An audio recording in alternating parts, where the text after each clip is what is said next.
all know that a flat backboard is simply not comfortable. For many patients, especially the elderly and those with chronic back problems, a backboard can seem like a torture rack. The semi-disposable FASPLINT makes an excellent padding device for a backboard. The large-size FASPLINT pads the area from the head to the hips of most adult patients.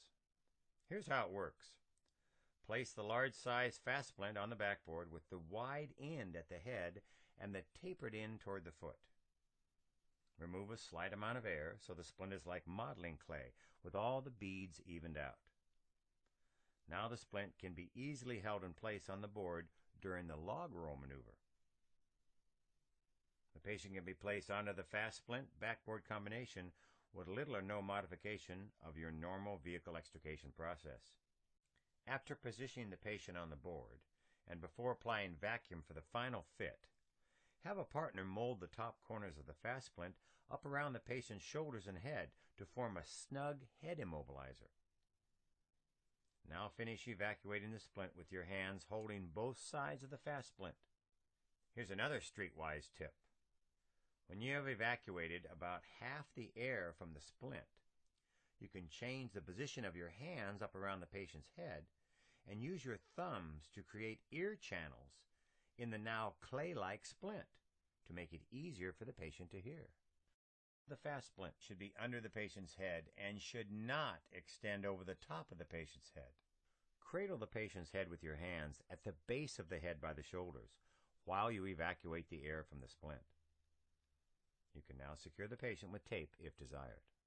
The polystyrene beads fill in the voids at the lumbar, thoracic, and cervical spine areas, then lock in place when the vacuum is applied. This provides custom-fit comfort, support, and motion restriction that a standard backboard and head blocks cannot provide. Unlike other padding techniques, you get a perfectly contoured fit for each individual patient, plus a head immobilizer in one simple low-cost device. This method is also much easier and faster than traditional padding techniques and head immobilization methods. You will also notice that the FASPLINT actually molds to any backboard, which enables the FASPLINT to be held securely in place during any patient transfer.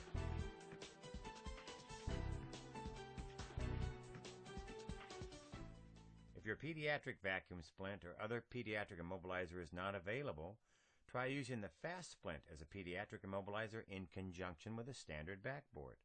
Because of the anatomical differences between adults and children, the child's torso usually needs to be elevated so that their cervical spine remains in neutral alignment. Here's how to do it. Lay the FASPLINT on your backboard, just as we did for the head immobilizer application.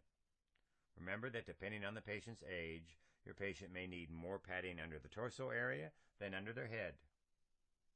Now, spread out the beads to meet the needs of your pediatric patient. Place the patient on the FASPLINT according to your local medical protocols. Now, use your hands to mold the FASPLINT around the patient's head and shoulders, just as we did with the adult head immobilizer application.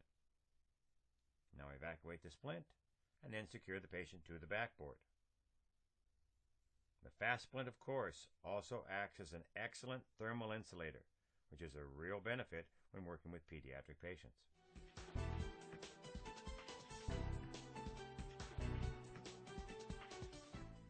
The FASPLINT can be especially helpful when caring for a patient with a dislocated shoulder.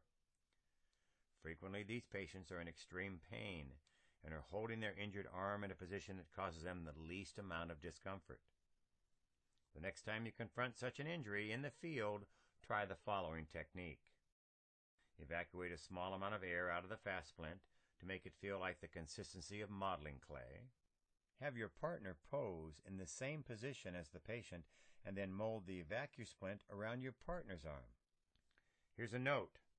You can do this same type of preforming by using your own lower leg and foot. Now, transfer the FASPLINT to the patient and complete the molding around the patient's injured area. Now evacuate the FASPLINT with the pump or your suction device and secure the straps. It may be necessary to use a backboard strap around the torso of the patient.